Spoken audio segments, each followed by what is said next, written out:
All right, guys, I'm gonna go over my hose whip setup here and my bypass on my reels, right? You notice I have here a few different whips, all right? The way it works is this is my hot water machine. Now we all have gauges on ours, right? Because that's the only way you can really set up a surface cleaner right, diagnose problems and so forth with your system. All right, so we have goes from your loader, all 1/2 inch valve, shut-off valve. Whip here. This is for my hot water machine.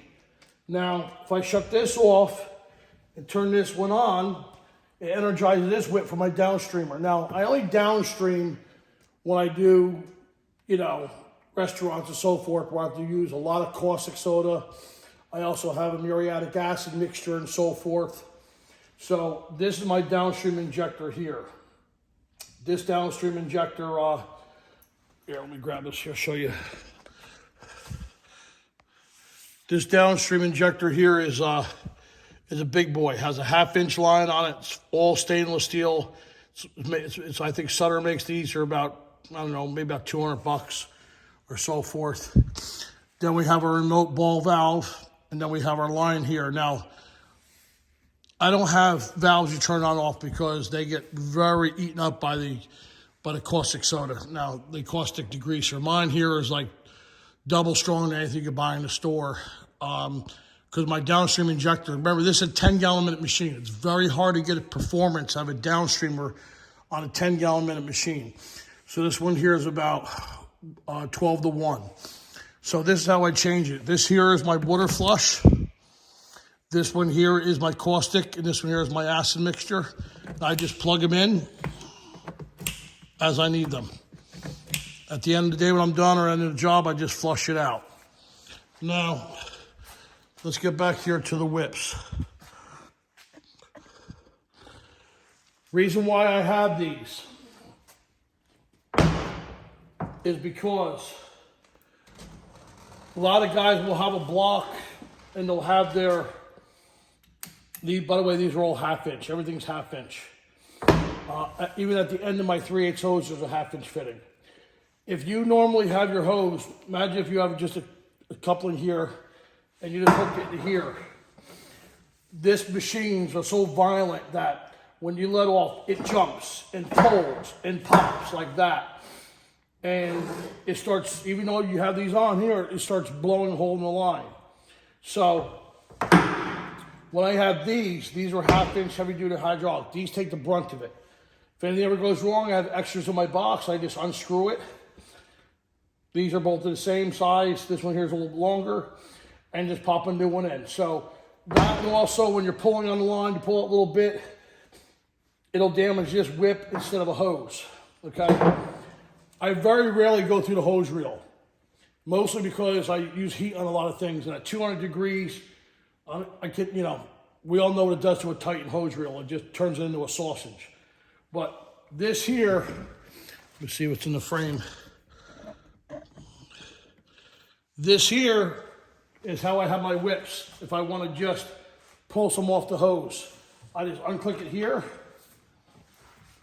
I go here, I go here, I go here. And there's 2 of them. And I have a little holder here. So this is how I run my bypass. So normally, and I also have many different hoses. This is a very smooth hose, 1 wire, not that strong, but tomorrow we're gonna be doing 40 townhouses, and we like the real light, 1 wire, smooth wrap to pull across the grass. If you know, this stuff here is real tough. This 2 wire rough wrap. It's like pulling a body across the lawn at 200 feet. Yeah, so this is my setup here. I shut this off, turn this on. I can use a downstreamer. Shut this off, turn this on. I have my hot water. Because we always like to downstream hot water, heat up our chemical. Now, let me show you another thing. I hear a lot of guys ask how they wrap their hose. Let's see how I can turn this here. All right. This here is a 100 foot 1/2 inch hose. A lot of times you have it on the wrap, or when you have a long section, you always, the first 100 foot is always good to have. It gives you a lot more pressure volume. I use 10-gallon minute machines. Now, you'd be damaging these a lot if you don't do it this way. The best way is to get it like this and throw it right across. And you want to get this here so there's not much of a break on it. And then you can just go ahead and wind it up like this.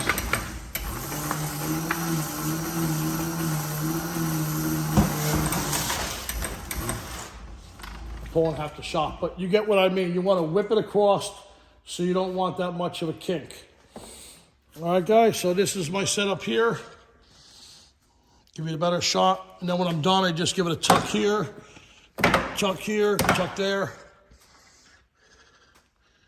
And that's how I have my my setup.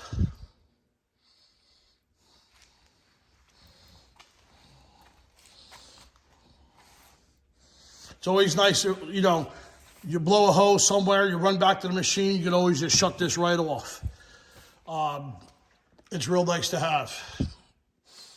I've been doing this for years like this setup here, and these whips here save me a lot of hoses. A lot of guys say, oh, why you never had the problem? Let me tell you something, I blow a lot of hoses because it was too rigid where the 1-wire to 2-wire hose went in. So doing this, just haven't blown the hose yet. It's a great way to do it. All right, guys, keep on spraying.